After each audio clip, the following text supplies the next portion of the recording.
hapon po sa inyong lahat. Unahin ko na po, I will start with a word of congratulations to the organizers for putting this together. What we're doing today is not just an international forum. I believe that it is a statement from all of us here that we will not stand down. Together, we will resist. So thank you and congratulations to everyone here. I think I was invited today, this afternoon, to provide a youth perspective, perhaps, to lawfare and its various manifestations around the world. I hope you will indulge me by showing to you some pictures that I hope can share or show at least my experience as a youth leader within a political party called Akbayan. We in Akbayan has been pushing for and working within the confines of law, trying to engage it and challenge its boundaries to promote and pass progressive laws that are pro-people and pro-poor. So it is very disheartening and worrisome that the law now is being used not for the people but against the people.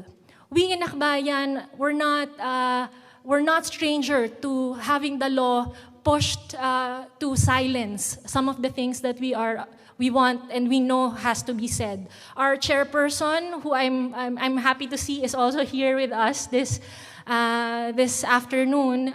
So maybe say, of course, a hi to Senator Risa Hontiveros, who's here with us. Just a shout out. Some of you probably know that our chairperson is facing as well several cases, from absurd wiretapping allegations to kidnapping, which of course is far from the reality. In fact, she was protecting the witnesses to the Kian killings.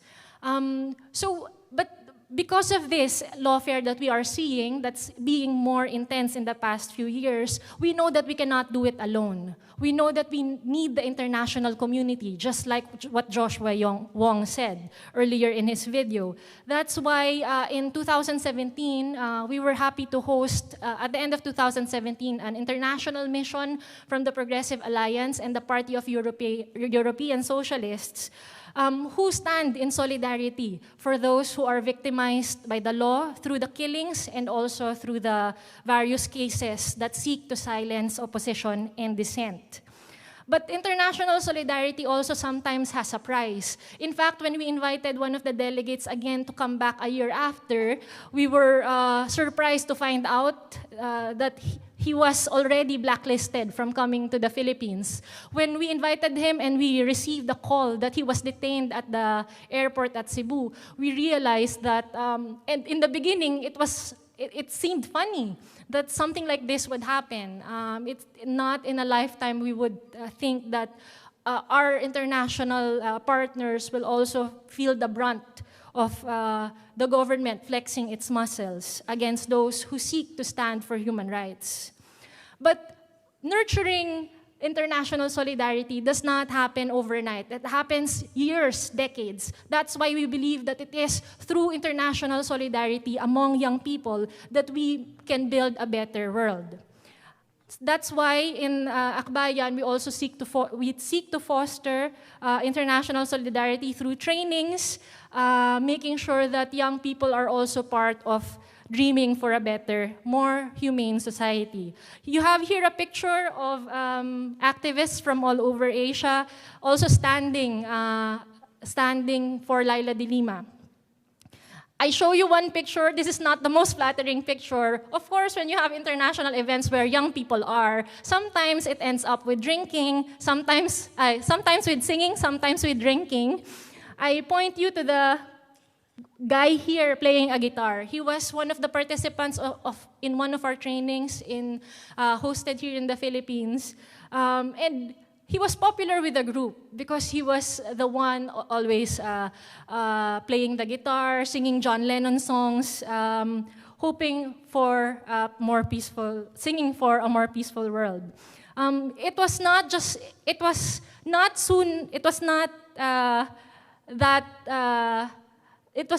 just a few months after that we would find out that he would lead protests in Thailand, risking his own freedom. So along with other activists who were rallying against the military-backed new charter in 2016, he would be detained just for giving away leaflets, arguing that the people not vote for the new constitution. But I realized this was not new. This did not just happen with one of our comrades from Thailand. 2 years earlier from then, in 2014, we held a similar event where we trained another set of young leaders, again, to build international solidarity. I show you here a picture of some of our friends, very young idealists from Myanmar, with our fellow Filipinos. You have there, 3 Myanmar, and then 4 from Myanmar and 1 Filipina.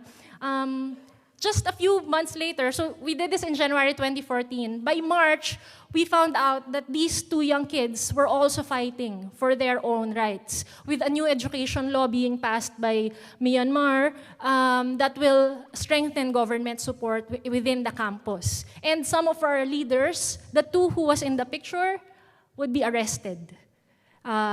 They were representatives from the All Burma Federation of Student Unions. So what we see here are young people also being victimized by the hands of the law.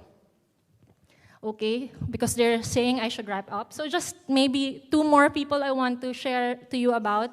You see here again, usually when we have international events with Akbayan and our sister parties, the Asian delegation would always be very small because it's really expensive to go from here to Europe when you have the international events there.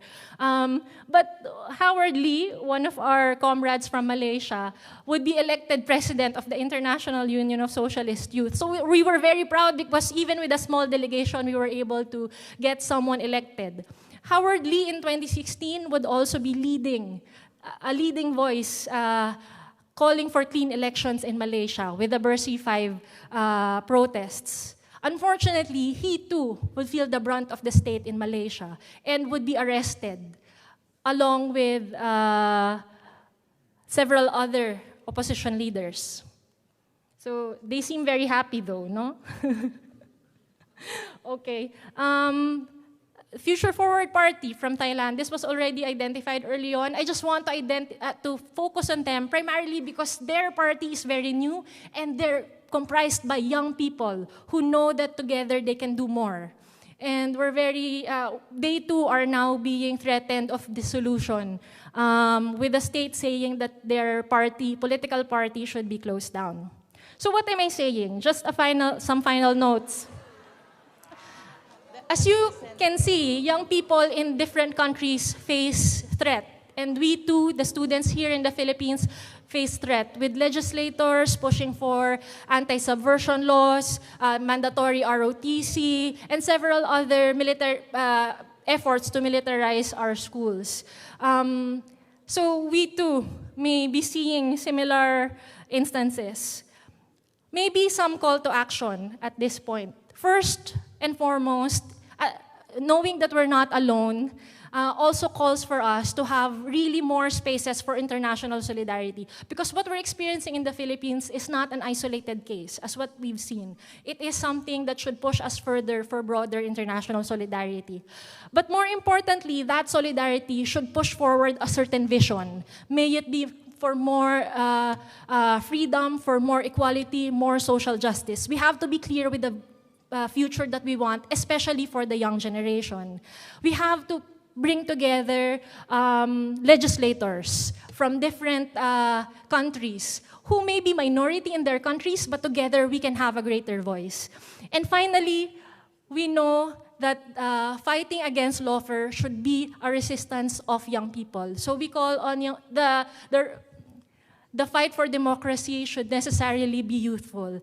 Because if not, I believe if the young people are not part of the resistance to lawfare, it will be hard for us to define and recreate and hopefully not make the same mistakes of those who came before us. So with that, for very youthful, but of course with our friends from all sectors as well, we resist. So maraming salamat, padayon po sa ating lahat. Maraming salamat.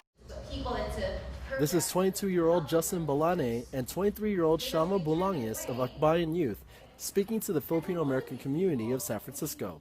They came from the annual Students for Sensible Drug Policy Conference held in Baltimore, Maryland, where they presented on human rights and the war on drugs in the Philippines. They say it's their obligation to fight against President Rodrigo Duterte's drug war, which has claimed thousands of lives. We're acting on it because we feel that our lives are at stake, and especially with 54 minors killed already in the Duterte's war on drugs, there's a need for the youth to take action. Most of the people that use drugs right now in the Philippines are young people, but also at the same time, because young people that get killed in the war on drugs are being called collateral damage, the youngest being a 4-year-old girl. The speakers also cite how the government is considering lowering the criminal age to send people to jail from 15 to 9 years old. While the speakers are fighting for the youth, they also say the drug war is against women.